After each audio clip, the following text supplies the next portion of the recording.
Good morning. We're making lemon brownies for 4th of July. Whoopee! Yes, I can't wait to share this recipe with you. It's very exciting, and I did it the old-fashioned way. I wrote it out on paper. And so we're going to bake lemon brownies, and I tell you, it's had like 4.8 out of 5,005 likes. You know, it's a good recipe. So let's make it together. It's my first time, but you're with me. So we're going to preheat the oven to 350, but guess what? During the summer, I use the toaster oven, and it just does fine for baking, making pizzas, and it's a lot less heat. So if you have a toaster oven, use it. If you don't have one, get one. Okay? So we have a cup of butter softened, 1.5 cups sugar. This is an easy recipe. 2 tablespoons lemon zest. You ever buy lemons? They just sit around like, what do I do with all these lemons? Okay, I've had my drinks, but we're going to do something with them today. 4 large eggs, 2 tablespoons lemon juice. So we're going to get the juice and the zest, 1.5 cups of flour, and a teaspoon of baking powder. Then we need some powdered sugar for this glaze. So altogether, we're going to need 5 tablespoons of lemon juice and 6 tablespoons of lemon zest, flour, baking powder, eggs, sugar. Now, when we're baking, it's very important to have exact measures. I learned that from Margot Oliver, a very famous Canadian cook. When I was working in Canada, I did the opera Florence Nightingale in Elora, Ontario. Wow, we're going around the world here. And I stayed at the home of Margot Oliver. She was a very famous cook, and she published in the paper for many, many years, and she taught me about baking. And one main takeaway, and many other things, we used to go to the farmer's market together, we had a great time, that you always have to have exact measures in baking. So let's not forget that, lest we forget. So I have our measuring cups, measuring duvobs, you know, exact. Level them out, either, you know, whatever they say to do it, because that's how you bake. So we have these lemons here, and, you know, I don't have something to zest them with.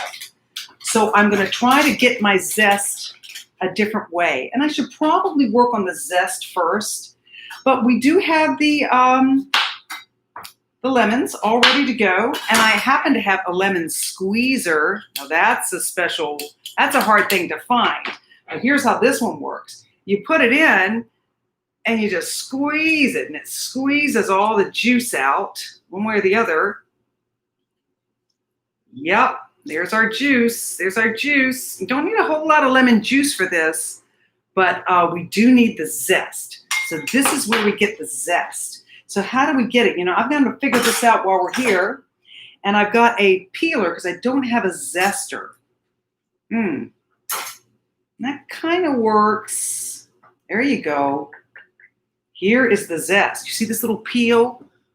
The little teeny peel. That's zest. Now, okay, so I'm going to have to peel this off.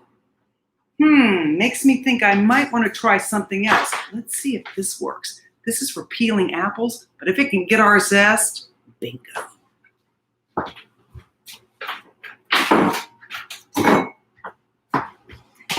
Now these are very hard to find. Do you know what this is? This is an apple and potato peeler.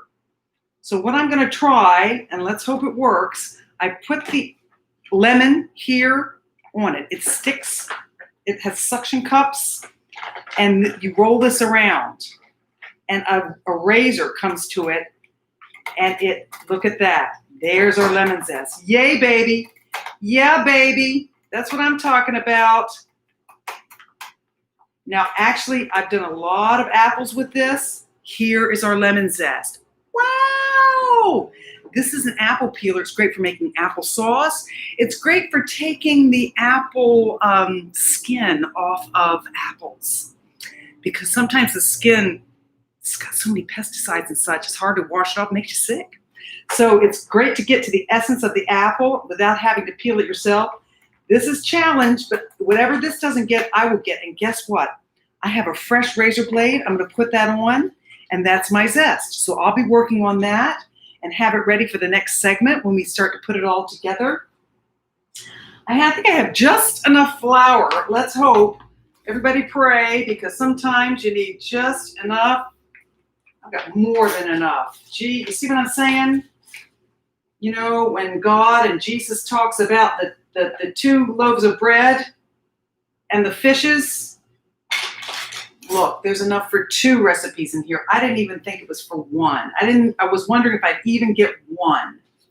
And if by chance, look at that, right there, as Margot Oliver always said, it's just right. And I'll be working on that. In fact, I think it's probably best, in order to get it just right, if I needed 4 cups, this will be the 1. If I need 2 cups or 1.5 cups, I think is what our recipe said, 1.5 cups. Let's put it in a smaller one so we can see the level better. So here we are. That would be, and you don't want to fluff it or stuff it. When it says 2 cups, 1.5, you want to keep adding until you just get 1.5. That's very important for baking. Other things you can be a little more loose with, but when you're baking, you give it just the exact amount. Almost there. You can also do it with the, it quite needs that much. Yep. That's about it. Just a little teeny more. So I'm going to, in honor of Margot Morgan, Margot Oliver. Perfect. 1.5 cups. So that's how you measure flour and other ingredients. And as we move, and 1 tablespoon baking powder. That's your flour mix. No salt. 1 cup butter. You can do that pretty accurately because they're packed in half cups. So I'll see you in a minute with all the ingredients ready, and we're going to make some lemon yummy brownies. And I'm so glad we're doing this today. Happy 4th of July. Are you ready? I'm going to change the razor on this thing, maybe get some clean zest, and maybe I'll show you how a clean razor works with this. It's a wonderful machine. Good luck finding it. It's a wonderful invention. This is a beautiful cross I made at Virginia Wesleyan Sacred Music Conference that I attend every year. And they have a stained glass department. And I was able to go in and make a stained glass version of a cross. I'll bring it up closer later.